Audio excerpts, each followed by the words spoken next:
Ok, nous continuons le 11e chapitre du Mishat Yesharim.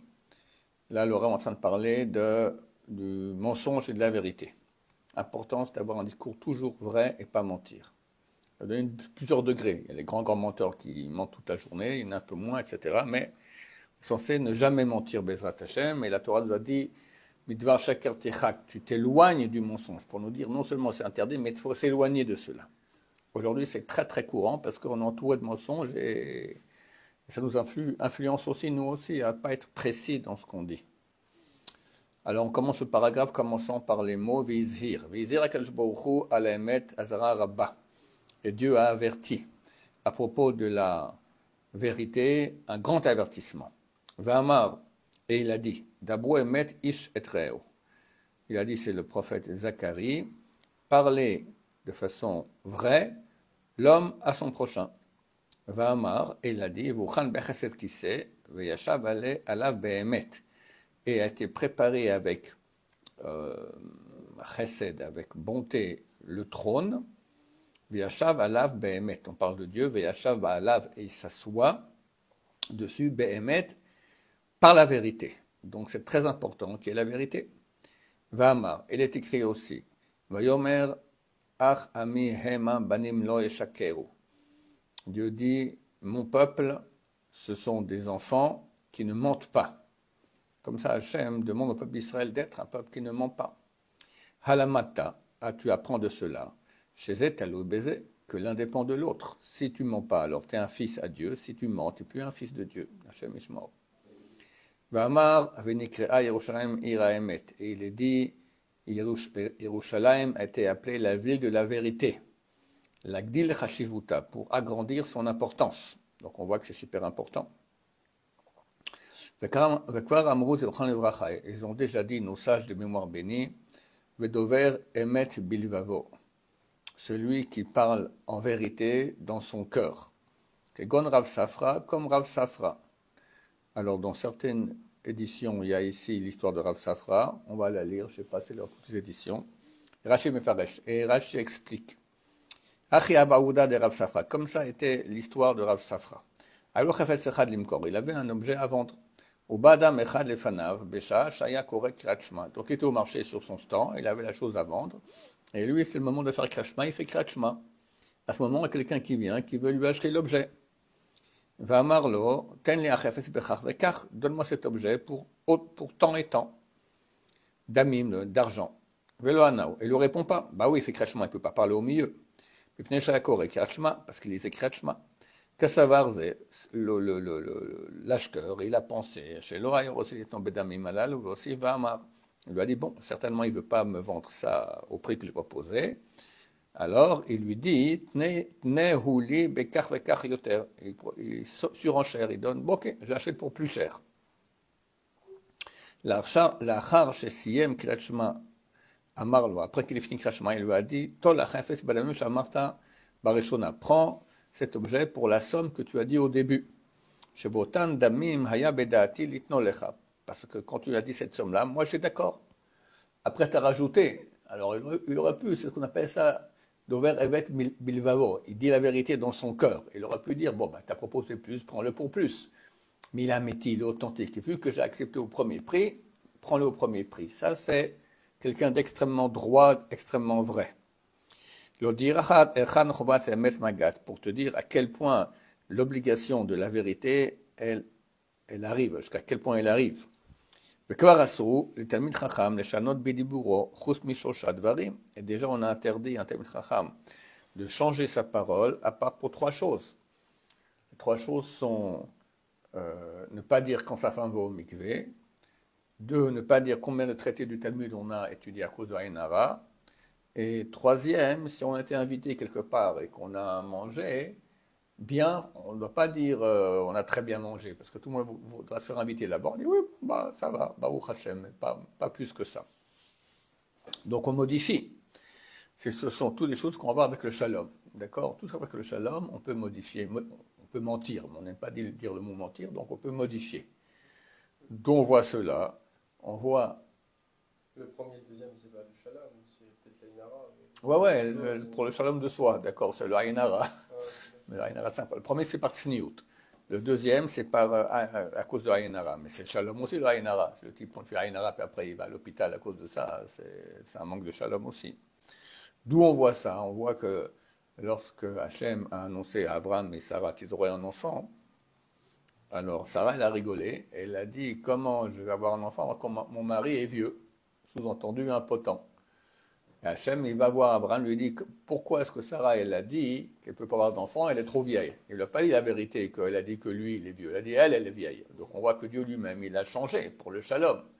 Ça aurait fait un problème de shalom bayit, d'accord? Et un des piliers sur lesquels le monde se tient, c'est la vérité. Imken, Mishidover Sheker, qu'il notait les sodos shel olam, va faire miser. Celui qui, donc quelqu'un qui va mentir, il enlève le pilier du monde. Va faire miser, et le contraire.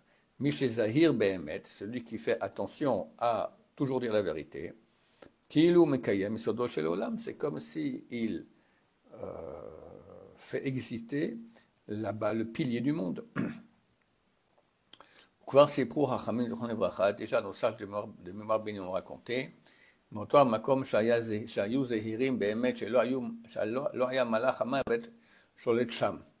une ville qui s'appelle Luz, qui faisait attention de jamais mentir là-bas, et il n'y avait pas, l'ange de la mort ne pouvait pas rentrer là-bas. Les gens vivaient très très longtemps, voilà, il n'y a pas d'ange de mort. Le fils chez Ishto, chez le Rabbi Ploni, Shinta Bidvareya, et la femme de Rabbi Intel, elle a menti. Qu'est-ce que c'était? C'était qu'ils sont une sorte de migvé, voilà, qu'elle devait aller au migvé, elle avait dit autre chose à la place. Afapi Shaya le Tova, bien que c'était pour une chose bonne, Gerta Bahem Malach Hamavet. Elle a amené sur eux l'ange de la mort, jusqu'à ce qu'ils l'ont mis dehors de cette ville-là, de ce village. Bavourze, à cause de cela, les Shalvatam sont revenus à leur tranquillité. Pas besoin de rajouter encore plus de choses sur ce sujet, que la raison nous y contraint et le da'at, la conscience, elle aussi nous y contraint. Sujet suivant. Anfe Chilul Hashem. Toutes les branches du Chilul Hashem, de la profanation du nom de Dieu. Gamken Hen Rabim Ugdolim. Ils sont aussi multiples et grands. Ki harbe tzarich Adam leotchas al kvod kono. Car l'homme doit faire très attention à l'honneur de son Dieu. V'chol mashay yaseh tzarich yistakel. Et dans tout ce qu'il fait, il doit regarder. Vidbonen, il doit réfléchir. Mais beaucoup. Qui ne va pas sortir de son action une chose qui pourra profaner le nom de Dieu, à Dieu ne plaise. Que ce soit volontaire ou involontaire, déjà on doit payer pour le Chilul Hashem. D'accord? Vu que c'est tellement grave, même quand c'est involontaire, il y a une facture là-dessus. Et nos sages des mémoires bénies ont dit, à quoi ressemble le Chilul Hashem? Amar Rav, a dit Rav, que gon ana de shakelna bisra mitabacha velo yahivna adme l'altar. Comme moi qui prends de l'argent du boucher et je ne fais pas immédiatement. Les gens vont dire, certainement, le boucher lui donne de la viande gratuitement pour qu'il lui donne un hercher sur la viande. Et en fait, allez savoir si c'est vraiment cachère ou pas. Chilul Hashem. On croit qu'il y a un truc malhonnête qui s'est fait ici. Et c'est un rabbin qui le fait. Donc ça fait, les gens vont aller regarder les maîtres de la Torah comme ils se comportent mal. Et ça déshonore Hachem. Rabbi Yochanan Amar, et Rabbi Yochanan il a dit, Kegon Anna de Masegna Arba Amot Belot Torah, ou Belot Filin.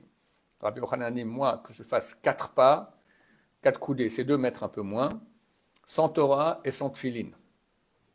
Vaïnian est le sujet. Chez Kol Adam, les filles Madrigato ou les filles Mashehu, Nershav, Bene Ador, que chaque personne, d'après le degré, ou d'après la façon qu'il est considéré par les gens de sa génération. Peut-être que ce n'est pas un grand, mais les gens considèrent qu'il est grand. Moi, par exemple, je suis un nul. Vu que je sais bien parler sur Internet, alors les gens croient que je suis un grand rabbin. Je suis un tout petit rabbin, d'accord, mais je dois faire attention comme si je suis un grand rabbin. Voilà, aussi. Bien que je suis un petit rabbin, tout petit. Alors, il doit faire attention. C'est vrai chez Bonen, les vilti asot davar, bilti hagun, les ishkemoto, il doit faire attention de ne pas faire une chose qui n'est pas appropriée à quelqu'un comme lui. Si je dis un vilain mot, par exemple, que des gens utilisent beaucoup, par exemple, ça ne se fait pas, d'accord? Si j'étais à un degré moindre, ça se fait, mais au niveau, non, d'accord? Donc il faut faire attention aux mots que tu dis. C'est pour ça que c'est pas du Khilul Hashem alors? Si c'est quelque chose, il y a des mots grossiers, par exemple, c'est un CON, par exemple, d'accord? Bon, les gens qui sont de la vie courante, ils disent ce mot-là. Un rabbin, il ne peut pas dire ce mot, ça ne se fait pas, ça ne se fait pas, d'accord? Alors si c'est un rabbin, bien que c'est un petit rabbin, hein, mais les gens croient que c'est un grand rabbin, il doit faire attention à ce qu'il dit, c'est Khilul Hashem. La Torah n'interdit pas de se curer le nez, nulle part c'est écrit. Et moi j'avais un rabbin qui s'est passé une communauté où chez eux c'était tout à fait permis, d'accord? Il me parlait, il se curait le... Mais moi je fais ça maintenant, là je suis filmé, que je vais comme un pink, d'accord? C'est Khilul Hashem, genre c'est quoi ces manières-là, d'accord? Bien que c'est pas interdit d'après la Torah. Pour toute raison, c'est une chose qui est interdite par la Torah et que tu fais, ça c'est Khilul Hashem, c'est clair. Rouler en voiture. Quelqu'un qui roule en voiture de façon non prudente, d'accord, fait Khilul Hashem. Une fois, quelqu'un m'a pris à Paris, c'était il y a 20, 30 ans, je sais pas, j'étais à la place à côté du conducteur, je me suis caché en bas. Le type à côté, on voit pas que c'est un juif, d'accord, mais moi, sur ma tête, on voit bien. Khilul Hashem, d'accord, tu doubles, tu fais comme si, tac, tac, comme ça. Je me suis planqué pour pas qu'on reconnaisse qu'il y a un juif dans la voiture. Il faut faire très très attention à cela. Toute la façon de parler, la façon d'être, on doit être un exemple. Un exemple sans aucun reproche. Tu es le représentant de Dieu. Un juif représentant de Dieu. Et plus il est haut spirituellement, il a un titre spirituel, plus il doit être irréprochable.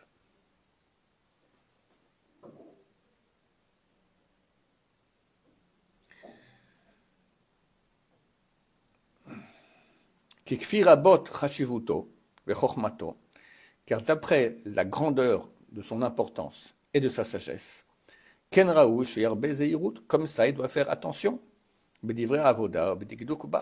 dans tout ce qui concerne le service de Dieu, et être pointilleux à ce niveau-là. Et s'il ne fait pas ainsi, alors le nom de Dieu sera profané par lui, à Dieu ne plaise. Car c'est l'honneur de la Torah. Que celui qui fait beaucoup d'études d'elle, donc de Torah, de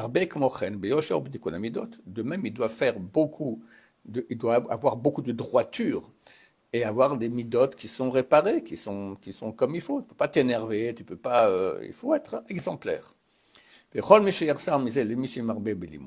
Celui qui manquera de cela, lorsqu'il étudie beaucoup, Gorem Bizayon le Limud Hatzmo, alors il fait honte à l'étude elle-même.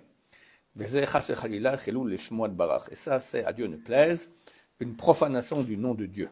Shantan lanu et Torah Torah Kedosha, qui nous a donné cette Torah sainte, Vitsivanu la Sogba, qui nous a ordonné de l'étudier, la Sigaliada Shlemutenu, pour qu'on obtienne par son étude la perfection. Et si tu montres le contraire, alors on voit que ça ne marche pas, et ça fait Khilul Hashem, à Dieu ne plaise. Très attention à cela. Baruch Adonai, Laolam, Amen ve Amen.